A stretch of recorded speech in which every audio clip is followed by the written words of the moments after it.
Did you know that Asians make up only 17% of Cornell University's student population, yet account for over 50% of suicides in the university? Did you know that over 40% of Vietnamese refugees are on public assistance? These are just one of the few struggles that Asians face today within the United States. But wait, aren't Asian Americans supposed to be successful? Unfortunately, despite popular belief, the positive stereotype as a model minority does not shield Asian Americans from discrimination and prejudice within the United States. However, it only covers up the real issues. One negative consequence that Asian Americans face from being seen as a model minority is that it creates unrealistic expectations. As an Asian, you either fit into two categories. Either you're a perfect student, or you are just a failure.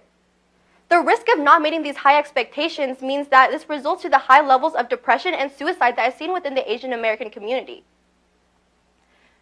Personally, growing up, I would be more anxious coming home with anything less than a 4.0 than undergoing open heart surgery. This illustrates the stress that Asians face today by meeting these unrealistic expectations. So why is it that people believe that Asians are the model minority and don't have any problems? The main reason for this is because there's a lack of the teaching of the history of Asian American discrimination in public schools, K through 12. Most people don't know that for 60 years the Chinese were banned from the United States. Most people don't know that Asians have the highest levels of depression and suicide and rates of bullying in the United States at 54%, compared to 38% of blacks and 31% of whites. This illustrates that although the image of a model minority is seemingly positive, it only covers up the real problems and creates more of them.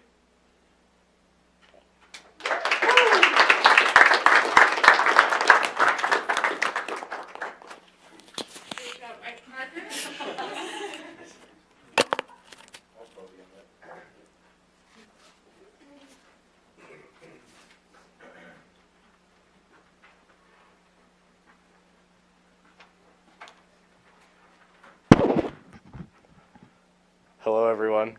So my name is Parker Erickson, and I am talking about 4 cardinal rules to Tindering. Am I good? So I, like many of you, have had a lot of bad experiences with Tinder. Now, for those of you who don't know what Tinder is, God bless you. For those of you who don't know, I'll give you a brief explanation. The idea is that a bunch of people our age, with the occasional 50-year-old creeper, can determine who their spouse, companion, soulmate can be in an instant with a few pictures and a brief bio. Now, I, like many of you, have had my heart broken. I've been catfished, and I've been really upset, only to go back to my phone and swipe right several times more. So, I've come up with 4 rules to apply to your Tindering. Now, these are not I hope they're not genderized, but we'll see what happens. So number 1, the incessant selfie takers shall not be tolerated. We all know this person. Every picture is the same picture of them in their room with different faces in different clothes. Get some friends. It's time to have some candid pictures. Number 2, the sunglass bandit. If half of your pictures are you wearing sunglasses, there's definitely a problem. Sunglasses cover up a multitude of sins, including personality. So beware the sunglasses. If they wear shades, get out of the way. The inspirational one. This has to deal more with the personal bio that people do. I know that you love Gandhi. I know you love Martin Luther King. I love the inspirational quotes. I love you love Oprah. But I don't care what Oprah has to say about traveling. I care about who you are and what you got to say about me or what you're looking for. Inspiration is not my cup of tea. And, of course, most appropriately, the bad grammarist. If they ain't got no time to get their words right, then they ain't not no time for me. So, for those of you who are going to continue to Tinder, please follow these 4 rules. They're not foolproof, but I promise they will at least enhance your your experience there. But just remember, if these rules don't work for you, there's always the foolproof plan of just actually talking to people to get a date. I'm Parker Erickson, and I approve this Tinder message.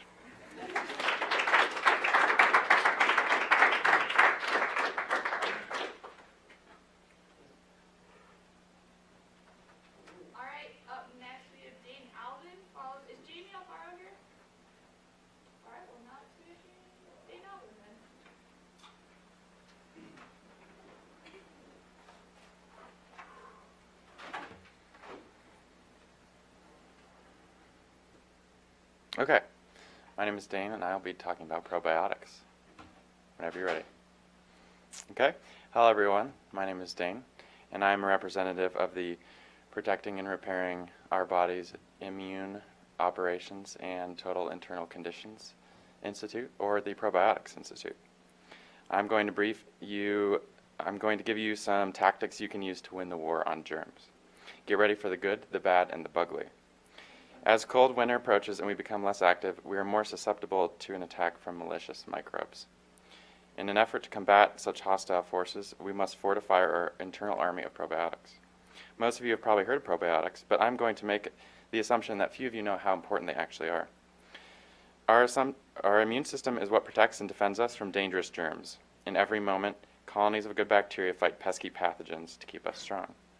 Getting sufficient sleep, eating right, taking vitamins, and getting exercise are all part of a healthy lifestyle, but the missing piece is a daily dose of probiotics. In fact, 70% of our immune system relies on a diverse army of bacteria located in your gut. Most of us have taken antibiotics at some point in our lives for an infection, surgery, or some other illness, and most of us have made the mistake of not rebuilding this good bacteria when the antibiotics wipe them all out. Yeast, funguses, and other germs multiply more quickly than the good bacteria, and our immune system becomes unbalanced and we become sicker more often and for longer periods of time. Simply put, many people are losing the war on germs. So what can we do about it? Eat some bugs, the good kind. This right here helps my body stay strong. Packed into this tiny capsule are 100 billion bugs in 34 strains. Each variety of beneficial bacteria is specialized to target enemy germs. Some fight funguses, some keep internal yeast under control, and others will be there to subdue an unruly stomach ache caused by the flu or food poisoning. A perfect cocktail to keep my immune system resilient. I have not been sick since I started taking probiotics. Help your immune system help you by supplying it with regular shipments of bug battalions. Pick your weapon of choice and make sure you have enough ammunition to keep the force at bay. Thank you.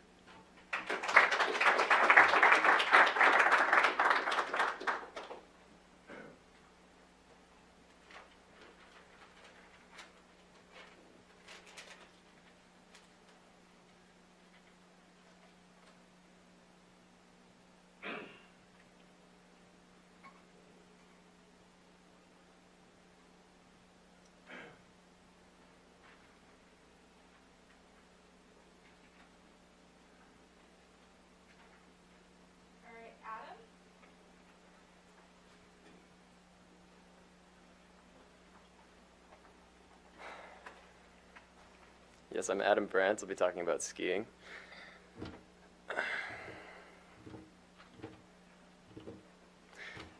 So skiing is one of those great sports you can do your whole life, and oftentimes it becomes a family tradition.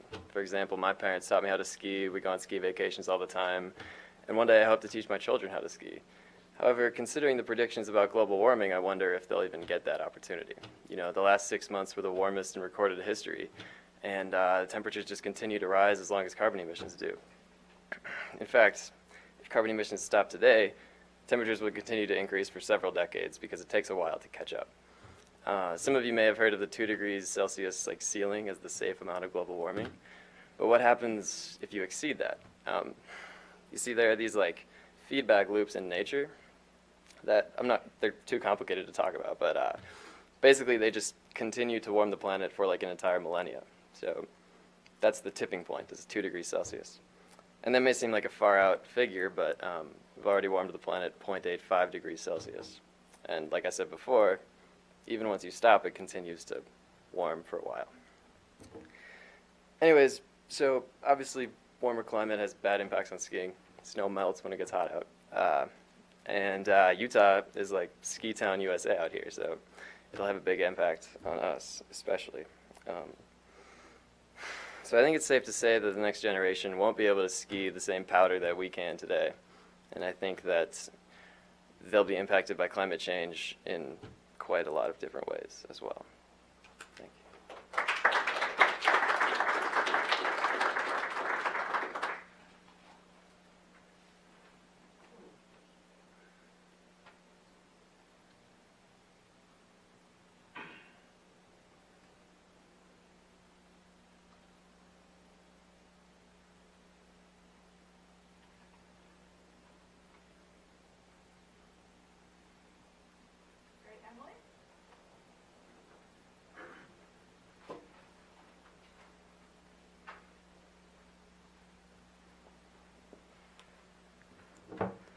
So I'm Emily Berry, and I'm going to talk to you today about the Cuban embargo. In 1960, a tug-of-war of power between the U.S. and Cuba led Fidel Castro to nationalize American businesses in Cuba. This in turn led President Kennedy to initiate the Cuban embargo. Since this time, the requirements have been a moving target.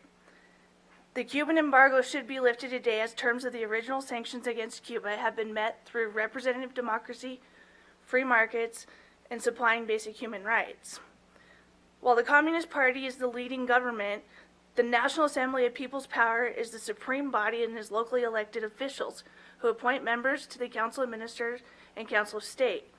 Ironically, Cuba's elected officials are more representative than its American counterparts, as 36% are women compared to 19% in the U.S., and 33% are black compared to 8% in the U.S. Also, campaigns are not party-run, which makes them more affordable to ordinary people. Fidel Castro initiated a state-run economy, but in 2011, following the special period, Raul Castro began opening a private market. Today, the economy is thriving and is considered the most successful it's been since the 1959 revolution. The biggest addition to the economy is the opening of a housing market, which has allowed citizens to access means that better fit their lives. Finally, the basic human rights Cubans have access to are food, healthcare, and education, all of which are provided to every citizen for free. Additionally, gender, race, and sexual orientation rights have increased in the recent past. Since 2011, Cuba has met the original requirements in order to lift the Cuban embargo, yet each American president changes requirements, continuing the American chokehold and making it impossible for Cuba to exceed. This is why the original sanction requirements should be the guiding standard, which, when evaluated today, would result in the lift of the American embargo. Thanks.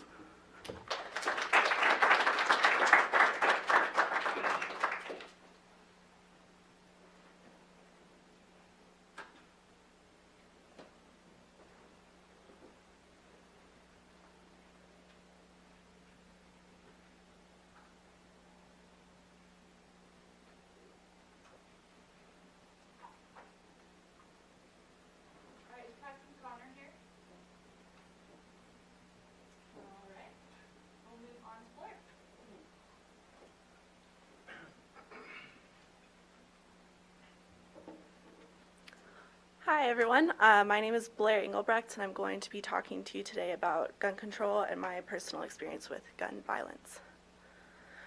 Okay, if I had $1 for every time that someone told me Obama was going to take all of our guns away, I would have enough money not to be on Obamacare. However, if you do your research, it's pretty clear to see that that's not the case. But I really wish you would. I know what a lot of you are thinking. Here comes this hippie liberal who has no idea what she's talking about, and she probably burns copies of the Constitution in her spare time. Might surprise you to learn that I am a gun owner. I come from a family who hands down rifles instead of priceless jewelry. I learned how to shoot a .22 before I even rode a bike. If you come to my house to pick me up for a date, my dad will greet you at the door with a shotgun. To put it simply, we're a little redneck. So, what am I even talking about? I'm talking about a day that changed my life forever. April 20th, 1999, the day that my cousin was shot and killed in Columbine. On average, America has one mass shooting every 64 days. In Australia in 1996, they outlawed assault weapons and they haven't had a single mass shooting since. Sorry. But since we live in America, 2 high school students were allowed to purchase assault weapons and murdered 12 people. My beautiful, amazing cousin didn't even get to graduate from the high school. Sorry. So, why should I, a responsible, licensed owner of 2 shotguns, willingly give up my firearms to the feds if they come knocking? Because silly tradition should never be more important than human life. Thank you.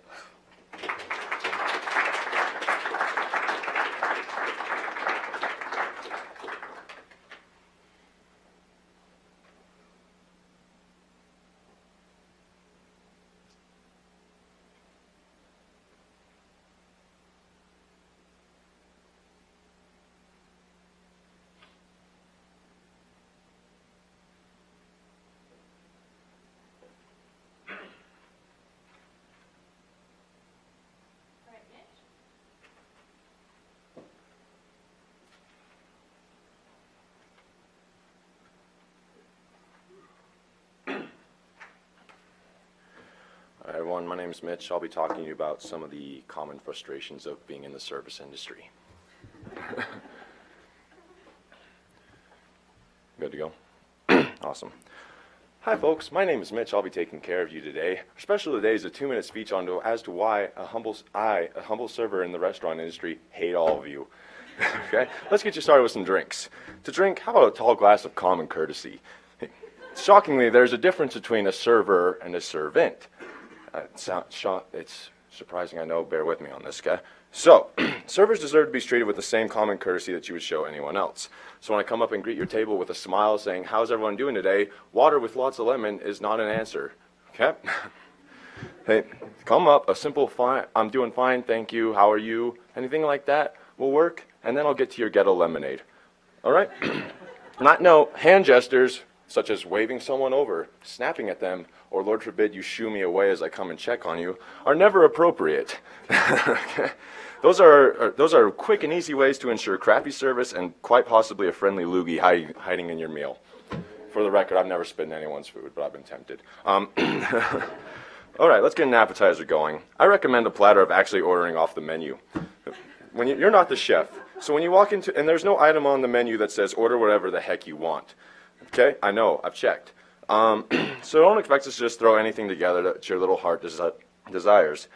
Also, when you walk into an Italian restaurant, expect to be served Italian food. True story, I once had a guest ask me why tacos weren't on the menu at Olive Garden. When I told her the really bad news, she proceeded to make a special request that I have the kitchen throw some tacos together. I would have offered her the Taco Bell right around the corner, but I felt the mental clinic up the street was a little better. Okay? Don't be that guest. If you don't like what's on our menu, get up and leave. We completely understand. All right, looks like the entree's up, so I'll bring you that lesson on tipping everyone ordered. So tipping isn't mandatory in most restaurants, but it's absolutely expected. I once saw a receipt where a guest wrote, tips are a luxury. Let me clarify something. Our tips are about as much as luxury as your regular paycheck. It's our only source of income. Some of you are thinking, hey, servers make an hourly wage too. I make $2.38 an hour. I worked 30 hours last week, and my paycheck was a whopping 4 cents. And that's actually pretty good. Most of the time, taxes ravage it completely to the point I don't make any money whatsoever on my paycheck. So the tips are my only source of income. That being said, allow me to give you the customer a tip. If you're too poor to leave a decent tip, which the expected is about 18 to 20%, you're probably too poor to eat out. All right, so does anyone save any room for dessert? No, that's great. Let me get you cashed out, and feel free to camp out at my 3-table section for the rest of my shift. That's all right. I didn't want a third of that money anyway. Thanks, guys.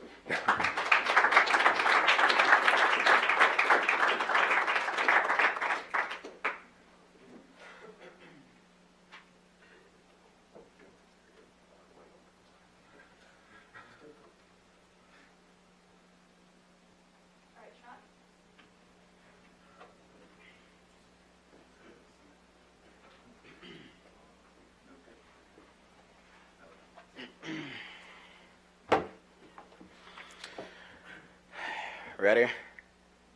All right, cool. Summer single, winter wife. Now, it sounds weird. You guys may be asking, what's Sean talking about? He's talking about relationships.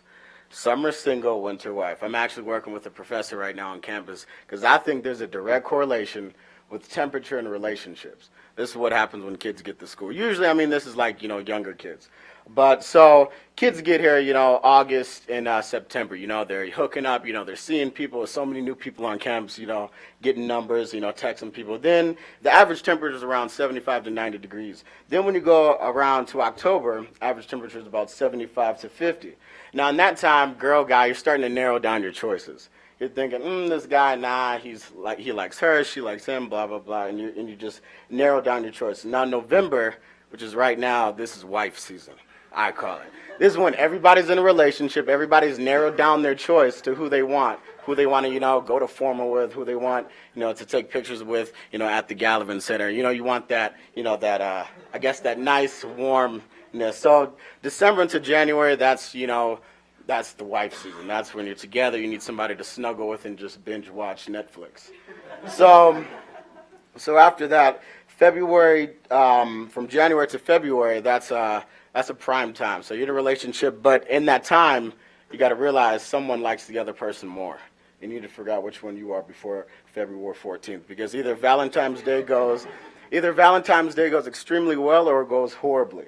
And then you have about our spring break is the 13th through the 20th. So that means if February 14th goes extremely horrible and you have a horrible Valentine's Day, that means you have about 60 days, maybe hop on P90X or Insanity to get your body back together for spring break, because it's summertime and you need to be single. And that's my theory on summer single, winter wife.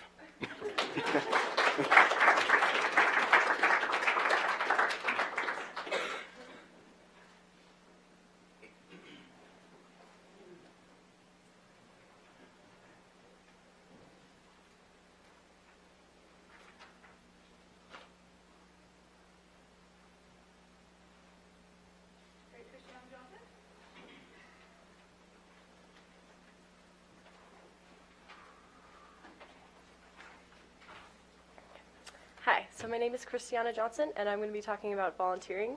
And I also have these brochures about the Benyon Center back at the table, if you're interested. Okay, ready? Okay. Volunteering. Ain't nobody got time for that, right? Wrong. College students have notoriously busy schedules in their attempts to balance school, work, sleep, and a social life. However, regular volunteering can become a part of almost any college student's schedule. Micro-volunteering provides a solution because of the small time commitment required and the research about how average college students spend their time already. Ultimately, by donating just 1 or 2 hours each week or even every month, you can make a significant impact and experience personal benefits. Micro-volunteering involves easy, quick, low-commitment actions that benefit a specific issue. I know some of you might think that you don't have time to volunteer. However, how many of you spend time on Facebook each week? How many of you spend time on Netflix, YouTube, or Hulu each week? And how many of you spend time on Tinder each week? You don't have to raise your hands for that one. Research has shown that 97% of U.S. college students spend an average of over 1 hour a day on Facebook, yet only 26% of college students volunteer over the course of a year. For those of you that want to apply to medical school, the U of U reports that the average applicant volunteers 48 hours each year prior to entering medical school. And according to Johns Hopkins University, to be a successful law school applicant, a long-term commitment to 1 or 2 activities of importance is more impressive than a long list of affiliations. Achieving leadership positions is also well regarded. In other words, the sooner you get involved, the better chance you have of achieving a leadership position. Additionally, in 2008, the organization DoSomething.org surveyed admissions officers from the top 50 colleges and universities and found that a higher value was put on continuous local volunteering over several years than a short-term stint overseas. So you clearly have the time and the potential to volunteer. Now you just need the passion for a worthy cause. I have volunteered for Salt Lake Pier Court, International Rescue Committee, Habitat for Humanity, and many others. All of these organizations only required a couple hours a week, and yet they have had an incredibly lasting impact on my life and my perspective. I just want everyone to have the same experience because I know that no act of kindness, no matter how small, is ever wasted. I sincerely believe what Anne Frank once said, how wonderful it is that nobody need wait a single moment before starting to improve the world. Thank you.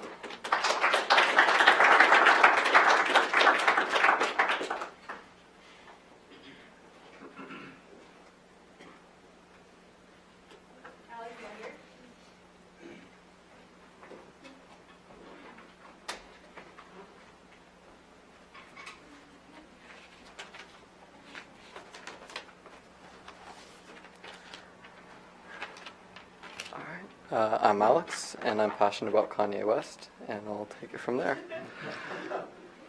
Recent crises like Ebola, ISIS, and the insecure border have shown that Americans are afraid. And what are we afraid of specifically is ISIS spreading Ebola through the insecure border. Americans have forgotten what it's like to be American and need a hero to restore American values. Kanye West can restore American values because he is a family-oriented man and he promotes self-esteem. Accordingly so, Kanye West should run for the 2016 presidential election. True Americans are family-oriented, and Kanye is a perfect husband and father. HollywoodLife.com reports that Kanye was found happily changing Northwest diaper, his 1-year-old daughter. Kim Kardashian, who recently broke the internet, has raved about Kanye West being a supportive husband. Because Kanye is an excellent family man, he is more than qualified to be our nation's next saving hero. Kanye also promotes self-esteem, or what I like to call Kanye-fidence. My sister, like many of you, likes Starbucks. She likes tights. She wears tights. She's been deemed by pop culture as basic. I tell you this because my sister went to a Kanye West concert this summer.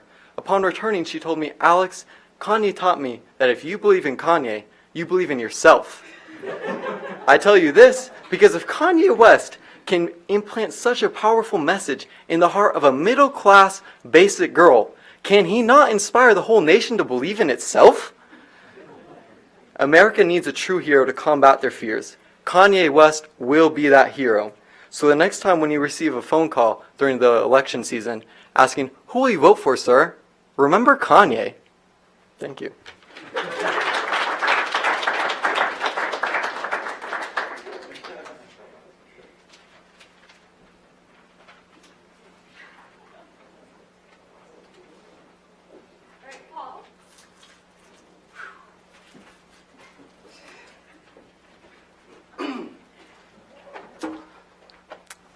Hello, can you guys hear me? How's everyone? Good? Yeah, me too. Am I good to start? Okay, my name is Paul, and I'm going to be talking about affirmative action and why it sucks. Okay, so when I was growing up, I was graded on the Asian Parent Grading Scale. I don't know if you guys know what that is, but it's A for average and B for don't come home. So I was always taught if I got a 4.0, if I volunteered, if I was involved in all these student groups, I'd get into any college I wanted, Stanford, Harvard, all those Ivy League schools. But that's not the case since I've done my research. Affirmative action. So I don't know if you guys know what that is, but affirmative action was a provision signed in Executive Order 10925 by John F. Kennedy in 1961 that allows representation for protected groups so that, Native Americans, Asians, blacks, whites, Filipinos, Latinos, etc. And what that does is that it allows those protected groups to rise up against the majorities, which is whites. So I'm sorry about that.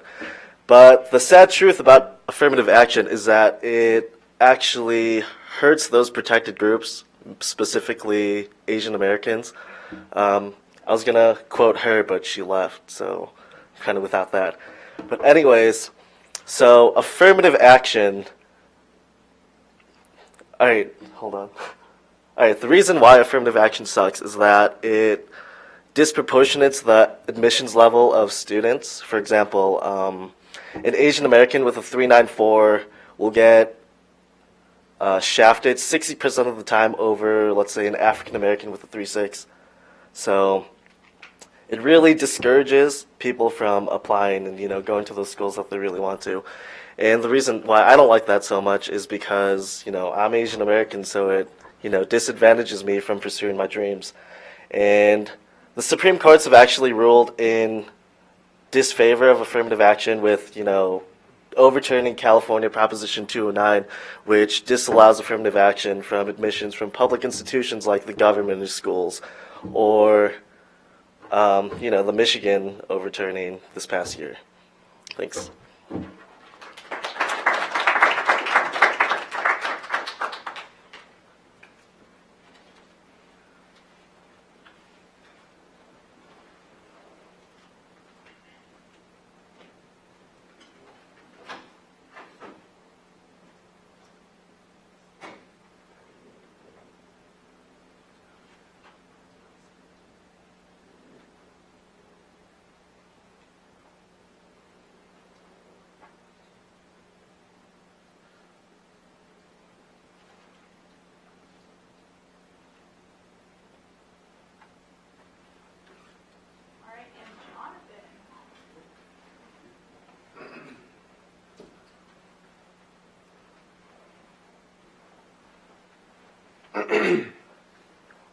Hello, I'm Dr. Jonathan Lee. I am a psychologist and I specialize in adolescent behavior.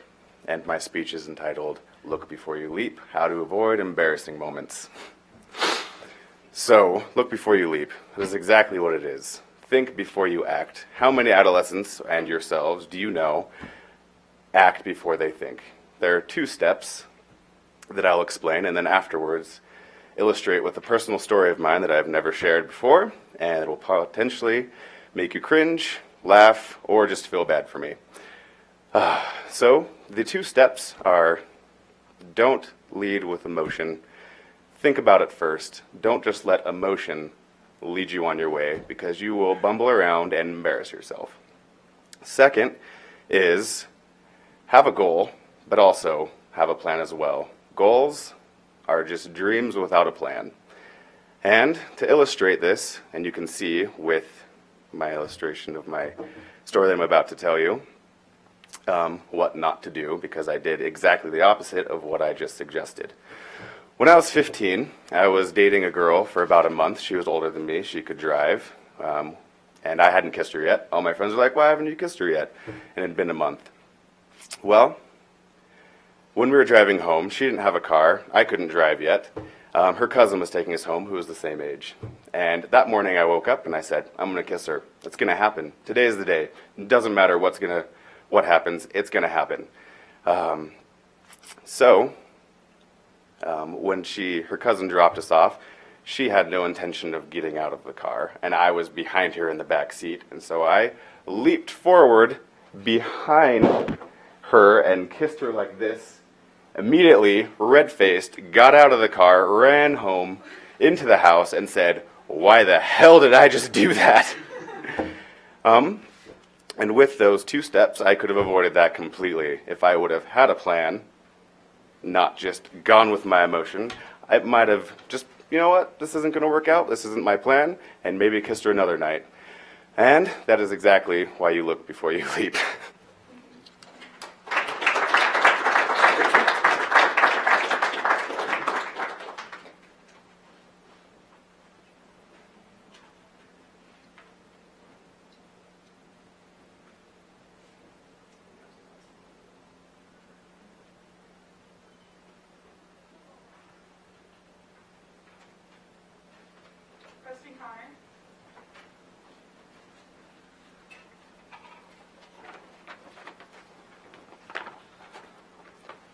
Good afternoon. My name is Preston Connor. I'm going to speak to you a little bit about domestic violence. So, what do you tell a man with 2 black eyes? Nothing. His wife already told him twice.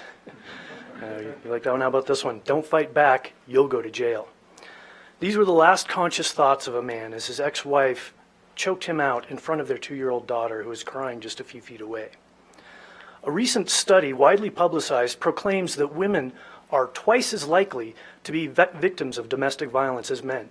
But later in the study, it quietly acknowledges that less than half of all men who have been battered will ever report it.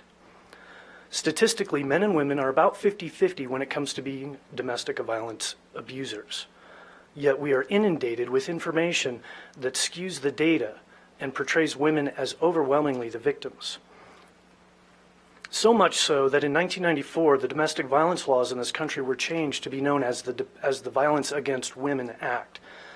Nowadays, for the last 20 years, the letter of the law specifically makes it clear that victims are always women and aggressors are always men. Don't fight back, you'll go to jail. As the LAPD put this woman into the back of their police car, they mocked me for letting a smaller woman get the better of me, while at the same time saying, you had every right to defend yourself. Then they asked me why I didn't. Well, I looked them in the eyes and said, had you rolled up here in your car and she had a mark on her, I would have been the one getting arrested today. They laughed sheepishly, but they agreed. She was arrested for a felony domestic violence charge instead of attempted murder. And 3 days later, in violation of California criminal code, the DA released her without any charges. In spite of a preponderance of the evidence, the DA's office decided that they didn't have enough evidence there to prosecute the case. But I was given a large list of numbers to call, hotlines, that were paid for by tax money.